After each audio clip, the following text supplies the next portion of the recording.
নমস্কার, সুপ্রভাত। শুরু করছি সত্যজিৎ রায়ের অমর সৃষ্টি করভাস। 15ই আগস্ট। পাখি সম্পর্কে কৌতূহলটা আমার অনেক দিনের। ছোটবেলায় আমাদের বাড়িতে একটা পোষা ময়না ছিল। সেটাকে আমি 100-র উপর বাংলা শব্দ পরিষ্কারভাবে উচ্চারণ করতে শিখিয়েছিলাম। আমার ধারণা ছিল পাখি কথা বললেও কথার মানে বোঝে না। একবার এই ময়নাটাই এমন এক কাণ্ড করলো যে আমার ধারণা প্রায় পাল্টে গেল। দুপুরবেলা সবেমাত্র আমি স্কুল থেকে ফিরেছি। মা রেকাবিতে মোহনভোগ এনে দিয়েছেন। এমন সময় ময়নাটা হঠাৎ ভূমিকম্প ভূমিকম্প বলে চেঁচিয়ে উঠল। আমার আমরা কোনো কম্পন টের পাইনি, কিন্তু পরের দিন কাগজে বেরোলো সিসমোগ্রাফ যন্ত্রে সত্যিই নাকি এই মৃদু কম্পন অনুভব হয়েছে। সেদিন থেকে পাখিদের বুদ্ধির দৌড় সম্পর্কে মনে একটা অনুসন্ধিৎসা রয়ে গেছে। কিন্তু অন্যান্য 5 রকম বৈজ্ঞানিক গবেষণার মধ্যে দিয়ে ওটা নিয়ে আর চর্চা করা সম্ভব হয়নি। আর একটা কারণ অবশ্যই আমার বেড়াল নিউটন। নিউটন পাখি পছন্দ করে না, আর নিউটনকে অখুশি করে আমার কিছু করতে মন চায় না। সম্প্রতি বয়সের জন্যই বোধহয় নিউটন দেখছি পাখি সম্বন্ধে অনেকটা উদাসীন হয়ে পড়েছে। সেই কারণেই আমার ল্যাবরেটরিতে আবার কাক, চড়ুই, শালিক ঢুকতে আরম্ভ করেছে। আমি সকালে তাদেরকে খেতে দিই। সেই খাদ্যের প্রত্যাশায় তারা সূর্য ওঠার আগে থেকেই আমার জানলার বাইরে জটলা করে। প্রত্যেক প্রাণীরই কিছু কিছু নির্দিষ্ট সহজাত ক্ষমতা থাকে। আমার ধারণা অন্য প্রাণীর তুলনায় পাখিদের ক্ষমতা আরও বেশি, আরও বিস্ময়কর। একটা বাবুইয়ের বাসা হাতে নিয়ে নেড়েচেড়ে দেখলে স্তম্ভিত হতে হয়। একজন মানুষকে কিছু খড়কুটো দিয়ে যদি ওরকম একটা বাসা তৈরি করতে বলা হয়, আমার বিশ্বাস সে কাজটা সে আদৌ করতে পারবে না। এবং যদি বা পারে, সে মাসখানেকের অক্লান্ত পরিশ্রম লেগে যাবে। অস্ট্রেলিয়াতে ম্যালি ফাউল বলে এক পাখি আছে যারা মাটিতে বাসা করে। বালি, মাটি আর উদ্ভিজ্জ দিয়ে তৈরি একটা ঢিপি, আর তার ভিতরে ঢোকার জন্য একটা গর্ত। ডিম পাড়ে বাসার ভিতরে, কিন্তু সে ডিমে তা দেয় না। অথচ উত্তাপ না হলে ডিম ফুটে তো বাচ্চা বেরোবে না। উপায় কি? উপায় হলো এই যে ম্যালি ফাউল কোনো এক আশ্চর্য অজ্ঞাত কৌশলে বাসার ভিতরের তাপমাত্রা 78 ডিগ্রি ফারেনহাইটের 1 ডিগ্রিও এদিক ওদিক হতে দেয় না। তা বাইরে আবহাওয়া ঠান্ডা বা গরম যাই হোক না কেন। আরও রহস্য, গ্রিব নামক এক পাখি তার নিজস্ব পালক ছিঁড়ে ছিঁড়ে খায় এবং শাবকদের খাওয়ায়। কেন তা কেউ জানে না।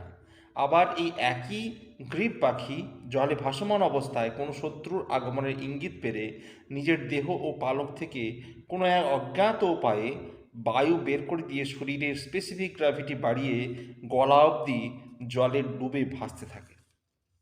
এছাড়া যাযাবর পাখির দিক নির্ণয় ক্ষমতা, ঈগল বাজের শিকার ক্ষমতা, শকুনির ঘ্রাণ শক্তি এবং অন্যান্য পাখির আশ্চর্য সঙ্গীত প্রতিভা, এসব তো আছেই। এই কারণেই কিছুদিন থেকেই পাখির পিছনে কিছুটা চিন্তা ও সময় দিতে ইচ্ছা করছে। তার সহজাত বুদ্ধির বাইরে তাকে কতদূর পর্যন্ত নতুন জিনিস শেখানো যায়, মানুষের জ্ঞান, মানুষের বুদ্ধি এবং তার সঙ্গে সঞ্চার করা যায় কি, এমন যন্ত্র কি তৈরি করা সম্ভব যার সাহায্যে একটা কাজ হতে পারে? 20শে সেপ্টেম্বর। আমার পাখি পড়ানো যন্ত্র নিয়ে কাজ চলছে। আমি সহজ পথে বিশ্বাসী। আমার যন্ত্রও তাই হবে, জলের মতো সহজ। দুটি অংশে হবে এই যন্ত্র। একটি হবে খাঁচার মতো, পাখি থাকবে সেই খাঁচার মধ্যে। খাঁচার সঙ্গে বৈদ্যুতিক যোগ থাকবে দ্বিতীয় অংশের। এই অংশটি থেকে জ্ঞান ও বুদ্ধি চালিত হবে পাখির মস্তিষ্কে। এই 1 মাস আমার ল্যাবরেটরির জানলা দিয়ে খাদ্যের লোভে যেসব পাখি এসে ঢুকেছে, সেগুলোকে আমি খুব মনোযোগ দিয়ে স্টাডি করেছি। কাক, চড়ুই, শালিক ছাড়া পায়রা, ঘুঘু, টিয়া, বুলবুলি ইত্যাদিও মাঝে মাঝে আসে। সব পাখির মধ্যে একটি বিশেষ পাখি বিশেষ করে আমার দৃষ্টি আকর্ষণ করেছে। সেটা একটা কাক। দাঁড় কাক নয়, সাধারণ কাক। কাকটা আমার চেনা হয়ে গেছে। ডান চোখের নিচে একটা সাদা ফুটকি আছে, সেটা থেকে তো চেনা যায়ই। তাছাড়া হাবভাবও অন্য কাকের চেয়ে বেশ একটু অন্যরকম। ঠোঁটে পেন্সিল নিয়ে টেবিলের ওপর আঁচড় কাটতে অন্য কোনো পাখিকে দেখিনি। কালকে তো একটা ব্যাপারে রীতিমতো হকচকিয়ে গেছি। সে আমি আমি আমার যন্ত্র তৈরির কাজ করছি, এমন সময় একটা খচখচ শব্দ পেয়ে ঘাড় ফিরিয়ে দেখি কাকটা আধখোলা দেশলাইয়ের বাক্স থেকে ঠোঁট দিয়ে একটা কাঠি বের করে তার মাথাটা বাক্সের পাশটায় ঘষছে। আমি বাধ্য হয়ে হুসহুস করে কাকটাকে নিরস্ত করলাম। কাকটা তখন উড়ে গিয়ে জানলায় বসে গলা দিয়ে দ্রুত কয়েকটা শব্দ বের করলো, যেটার সঙ্গে কাকের স্বাভাবিক কা কা শব্দের কোনো সাদৃশ্য নেই। হঠাৎ শুনে মনে হবে যেন কাকটা বুঝি হাসছে। এরকম চালাক পাখি আমার পরীক্ষার জন্য একে ব্যবহার করতে পারলেই সব থেকে ভালো হবে। দেখা যাক কত দূর কী হয়। 23শে সেপ্টেম্বর। আমার অর্নিথন যন্ত্র কাজ আজ শেষ হলো। কাকটা সকালেই আমার ঘরে ঢুকে পাউরুটি খেয়ে ও জানলা লাফিয়ে বেড়াচ্ছিল। যন্ত্রটা টেবিলের ওপর রেখে যেই তার দরজা খুলে দিলাম, এমনি কাক দিব্যি লাফাতে লাফাতে এসে তার ভিতরে ঢুকে পড়ল। এ থেকে এটাই অনুমান করা যায় যে কাকটার শেখার আগ্রহ প্রবল। প্রথমে কিছুটা ভাষা জ্ঞান হওয়া দরকার, না হলে আমার কথা বুঝতে পারবে না। তাই সহজ বাংলা দিয়ে শুরু করেছি। আমাকে বোতাম টেপা ছাড়া আর কোনো কাজই করতে হচ্ছে না। শেখাবার বিষয় সমস্তই আগে থেকে রেকর্ড করা, বিভিন্ন চ্যানেলে বিভিন্ন বিষয়, প্রত্যেকটা আলাদা আলাদা নম্বর দেওয়া। একটা আশ্চর্য জিনিস লক্ষ্য করলাম, বোতাম টিপলেই কাকটার চোখ ধীরে ধীরে বন্ধ হয়ে আসে, আর সঙ্গে সঙ্গে তার নড়াচড়াও বন্ধ হয়ে যায়। কাকের মতো ছটপট পাখির পক্ষে এটা যে কত অস্বাভাবিক সেটা তো বুঝতেই পারছি। নভেম্বর মাসে চিলির রাজধানী সান্তিয়াগো শহরে সারা বিশ্বে পক্ষী বিজ্ঞানীদের কনফারেন্স আছে। মিনেসোটাতে আমার পক্ষী বিজ্ঞানী বন্ধু রিউফাস গ্রেনফেলকে চিঠি লিখে দিয়েছি। যদি আমার বয়স বন্ধুটি সত্যি করে মানুষের বুদ্ধি কিছুটা আয়ত্ত করতে পারে, তাহলে ওর সঙ্গে নিয়ে গিয়ে সম্মেলনে ডেমনস্ট্রেশন সহ একটা বক্তৃতা চলতে পারে। 4 অক্টোবর। করভাস হলো কাক জাতীয় একটি পাখির ল্যাটিন নাম। আমার ছাত্রটিকে আমি ওই নামই ডাকছি। নাম ধরে ডাকলে প্রথম দিকে আমার দিকে ফিরে ফিরে চাইতো, এখন দেখছি গলা থেকে শব্দ করে উত্তর দেয়। এই প্রথম একটা কাককে কা না বলে কি বলতে শুনেছি। তবে কণ্ঠস্বরের বিশেষ পরিবর্তন আমি আশা করছি না। অর্থাৎ করভাসকে নিয়ে কথা বলানো চলবে না, তার বুদ্ধি পরিচয় তার কাজে প্রকাশ পাবে বলে আমার বিশ্বাস। করভাস এখন ইংরেজি শিখছে। বাইরে গিয়ে ডেমনস্ট্রেশন দিতে গেলে ওই ভাষাটা প্রয়োজন হবে। ওই ট্রেনিংয়ের সময় হলো সকাল 8টা থেকে 9টা। দিনের বেলা বাকি সময়টাও আমার ঘরের আশপাশে ঘোরাফেরা করে। সন্ধ্যা হলে এখনও রোজই চলে যায় আমাদের বাগানের উত্তর পশ্চিম কোণের আম গাছটায়। নিউটন দেখছি করভাসকে দিব্যি মনে রেখেছে। আজকে যে ঘটনাটা ঘটলো তার পরের সম্পর্কটা বন্ধুত্বে পরিণত হলেও আশ্চর্য হব না। ঘটনাটা ঘটল দুপুরে। নিউটন আমার আরাম কেদারের পাশে কুণ্ডল পাকিয়ে শুয়ে আছে। করভাস কোথায় যেন উধাও। আমি খাতায় নোট লিখছি। এমন সময় হঠাৎ জানার ছটপটানি শুনে জানলার দিকে চেয়ে দেখি করভাস ঘরে ঢুকছে। তার ঠোঁটে একটি সদ্য কাটা মাছের টুকরো। সে সেটাকে এনে থপ করে নিউটনের সামনে ফেলে দিয়ে আবার জানলায় ফিরে গিয়ে বসে বসে ঘাড় বেঁকিয়ে এদিক ওদিক দেখতে লাগলো। গ্রেনফেল আমার চিঠির উত্তর দিয়েছে, লিখেছে সে পক্ষী বিজ্ঞানীদের সম্মেলনে আমাকে নিমন্ত্রণ পাঠানোর ব্যবস্থা করছে। আমি অবশ্যই যেন কাক সমেত যথাসময়ে সান্তিয়াগোতে হাজির হই। 20 অক্টোবর। দু সপ্তাহে অভাবনীয় প্রোগ্রেস। করভাস ঠোঁটে পেন্সিল দিয়ে ইংরেজি কথা ও সংখ্যা লিখছে। কাগজটাকে টেবিলের উপর ফেলে দিতে হয়। করভাস তার উপর দাঁড়িয়ে লেখে। ওর নিজের নাম ইংরেজিতে লিখল ভাস। সহজ যোগ বিয়োগ করতে পারছে, ইংল্যান্ডের রাজধানী কি জিজ্ঞাসা করে লিখতে পারছে, পদবি লিখতে পারছে। 3 দিন আগে মাস বার তারিখ শিখিয়ে দিয়েছিলাম। আজকে কী বার জিজ্ঞাসা করে পরিষ্কার অক্ষরে লিখল FRIDAY, ফ্রাইডে। করভাসের খাওয়ার ব্যাপারে বুদ্ধির পরিচয় পেয়েছি। আজ একটা পাত্রে রুটি টোস্টের টুকরো আর একটাতে খানিকটা পেয়ারা জেলি ওর সামনে রেখে দিলাম। ও রুটির টুকরোগুলো মুখে পড়ার আগে প্রতিবারই ঠোঁট দিয়ে খানিকটা জেলি মাখিয়ে নিচ্ছিল। 22 অক্টোবর। করভাস যে এখন সাধারণ কাকের থেকে নিজেকে আলাদা রাখতে চায় তার স্পষ্ট প্রমাণ আজকে পেলাম। আজ দুপুরে হঠাৎ খুব বৃষ্টি হচ্ছিল, সঙ্গে বিদ্যুৎ ও বজ্রপাত। 3টে নাগাদ একটা কান ফোটানো বাজ পড়া শব্দ শুনে জানলার কাছে গিয়ে দেখি আমাদের বাগানের শিমুল গাছটা থেকে ধোঁয়া বেরোচ্ছে। বিকেলে বৃষ্টি থামার পর প্রচণ্ড কাকের কোলাহল। এই তল্লাটে যত কাক আছে সব ওই মরা গাছটা গিয়ে জড়ো করে হল্লা করছে।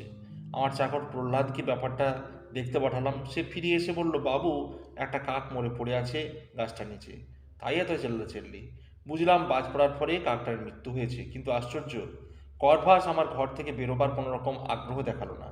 সে একমনে পেন্সিল মুখে দিয়ে প্রাইম নাম্বারস লিখছে, 2, 3, 4, 5, 7, 11, 13। 7ই নভেম্বর। করভাসকে এখন সদর্পে বৈজ্ঞানিক মহলে উপস্থিত করা চলে। পাখিকে শিখিয়ে পড়িয়ে খুঁটিনাটি ফরমাস কাটানোর নানা রকম উদাহরণ পাওয়া যায়, কিন্তু করভাসের মতো এমন শিক্ষিত পাখির নজির পৃথিবীর ইতিহাসে আর আছে বলে আমার জানা নেই। অর্নিথন যন্ত্রের প্রয়োজন ফুরিয়ে গেছে।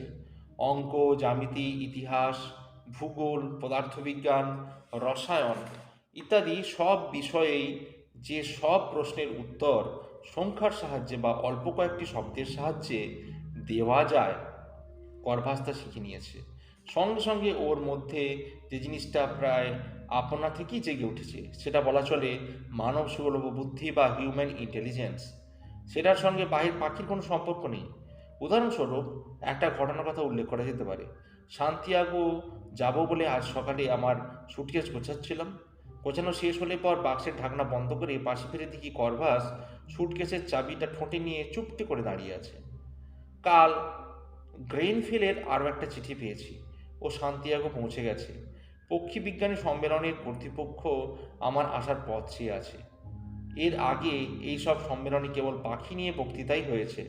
জ্যান্ত পাখির সাহায্যে উদাহরণ সমেত কোনো বক্তৃতা কখনই হয়নি।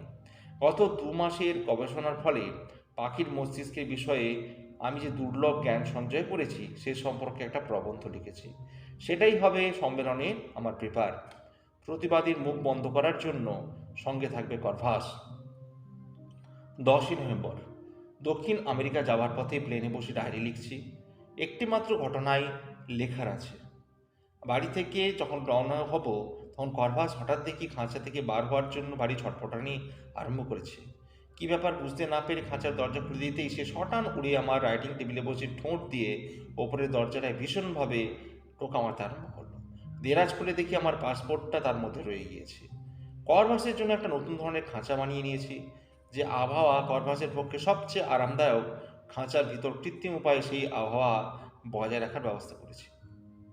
খাবার জন্য কাকের পক্ষে পুষ্টিকর ভিটামিন দিয়ে হোমিওপ্যাথিক বড়ির মতো মুখরোচক বড়ি তৈরি করেছি। প্লেনের যাত্রীদের মধ্যে কেউই বোধহয় এর আগে কখনো পোষা কাক দেখেনি। করভাস তাই সকলের কৌতূহল উদ্রেক করছে।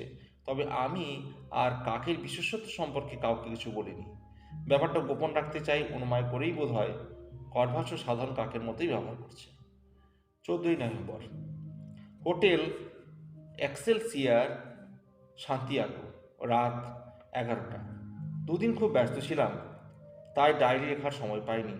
আগে আমার বক্তৃতার কথাটা বলে নিই, তারপর এই কিছুদিন আগেও চাঞ্চল্যকর ঘটনায় আসা যাবে। এক কথা বলা যায়, করভাস সহ আমার বক্তৃতাটা হয়েছে another feather in my cup. লেখাটা পড়তে লেগেছিল আধ ঘন্টা। তারপর করভাসকে নিয়ে ডেমনস্ট্রেশন চললো 1 ঘন্টার উপর। আমি মঞ্চে উঠে করভাসকে খাঁচা থেকে বের করে টেবিলের উপর ছেড়ে দিলাম। প্রচণ্ড লম্বা মেহগিনের টেবিল, তার পিছনে লাইন করে সম্মেলনের কর্তৃপক্ষরা বসেছেন। আমি একপাশে দাঁড়িয়ে মাইক্রোফোনে আমার প্রবন্ধ পড়ছি। পড়া যতক্ষণ চলল ততক্ষণ করভাস এক পাও নড়েনি। তার একপাশে ঘাড় কাত করার ভঙ্গি এবং মাঝে মাঝে মাথা উপর নিচ করা থেকে মনে হচ্ছিল সে গভীর মনোযোগ দিয়ে আমার কথা শুনছে এবং কথা বুঝতেও পারছে। বক্তৃতা শেষ হবার পর চারিদিক থেকে করধ্বনির সঙ্গে সঙ্গে একটা কাঠঠগড়ার মতো শব্দ শুনে টেবিলের দিকে চেয়ে দেখি করভাস তার ঠোঁট দিয়ে হাততালির সঙ্গে সঙ্গে তাল মিলিয়ে টেবিলের ওপর ঢুকে চলেছে। ডেমনস্ট্রেশনের সময় অবশ্যই করভাসের কোনো রকম বিরাম ছিল না। গত 2 মাসে সে যা কিছু শিখেছে সবই সম্মেলনে অভ্যাগতদের সামনে উপস্থিত করে তাদের তাক লাগিয়ে দিয়েছে। সকলেই এক বাক্যে স্বীকার করেছে যে পাখির মস্তিষ্কে মানুষের জ্ঞান ও বুদ্ধি যে এভাবে প্রবেশ করতে পারে তা কেউ কল্পনাই করতে পারেনি। এখানকার কাগজ কেরিয়েরে দেল সান্তিয়াগোর সান্ধ্য সংস্করণ এই মধ্যেই করভাসের খবর বেরিয়ে গেছে। শুধু বেরিয়েছে নয়, প্রথম পাতায় প্রধান খবর বেরিয়েছে, আর তার সঙ্গে বেরিয়েছে পেন্সিলের মুখে কনভার্সের একটা ছবি। মিটিংয়ের পর গ্রেনফেল ও সম্মেলনের চেয়ারম্যান সিনিয়র কোভা রুবিয়াসের সঙ্গে সান্তিয়াগো শহরটি দেখতে পেয়েছিলাম। জনবহুল মনোরম আধুনিক শহর, পূব দিকে আন্দিজ পর্বতশ্রেণী, চিলি ও আর্জেন্টিনার মধ্যে প্রাচীরের মতো দাঁড়িয়ে আছে। আর আমোদ প্রমোদের আয়োজন করছি এমন আজ বিকেলের ব্যাপারটা আমি ব্যক্তিগতভাবে তোমাকে উপস্থিত থাকতে অনুরোধ করছি। একটি চিলিয়ান জাদুকর আজ তামাশা দেখাবেন তোমাদের খাতিরে। তিনি অর্কাস নামে পরিচিত। এর বিশেষত্ব হচ্ছে যিনি ম্যাজিকে নানা রকম পাখি ব্যবহার করেন। ব্যাপারটা শুনে কৌতূহল হয়েছিল, তাই আমি আর গ্রেনেফল আজ বিকেলে এখানকার প্লাজা থিয়েটারে আর্গাসের ম্যাজিক দিতে গিয়েছিলাম। লোকটা নানা রকম পাখি ব্যবহার করে, সেটা ঠিকই, হাঁস, কাকাতুয়া, পায়রা, মোরগ, 3 হাত লম্বা সারস, 1 ঝাঁক হামিংবার্ড, এসবই কাজে লাগায় আর্গাস, এবং বোঝাই যায় সেই সবকটি পাখিকেই বেশ দক্ষতার সঙ্গে কাজ শিখিয়ে নিয়েছে। বলা বাহুল্য, এই কাজের কোনোটাই আমার করভাসে কৃতিত্বের ধারে কাছেও আসে না। সত্যি কথা বলতে কি, পাখির চেয়ে আমার অনেক বেশি ইন্টারেস্টিং মনে হলো জাদুকর ব্যক্তিটিকে। টিয়া পাখির মতো নাক, মাঝখানে স্মৃতি করা, টান করে পিছনে আনানো নতুন গ্রামোফোন রেকর্ডের মতো চকচকে চুল, চোখে মাইনাস পাওয়ারের চশমা, তার কাঁচ এত পুরু যে মণি দুটোকে তীক্ষ্ণ বিন্দুর মতো দেখা যায়। লম্বায় লোকটা 6 ফুটের মতো। চকচকে কালো কোটের আস্তিনের ভিতর থেকে দুটো শীর্ণে ফ্যাকাশে হাত বেরিয়ে আসছে। সেই হাতের বিভিন্ন ভঙ্গিমায় দর্শকদের সম্মোহিত করতে থাকে। জাদু খুব উঁচু দরের না হলেও জাদুকরের চেহারা ও হাবভাব থেকেই প্রায় পয়সা উঠে আসে। আমি শো দেখে হল থেকে বেরোবার সময় গ্রেনেফেলকে পরিহাস ছলে বললাম, আমাদের যেমন অর্কাসের ম্যাজিক দেখানো হলো, অর্কাসকে তেমনি করভাসের খেলা দেখাতে পারলে মন্দ হতো না। আজ এ পর্যন্তই। পরবর্তী পর্ব আগামী দিনে।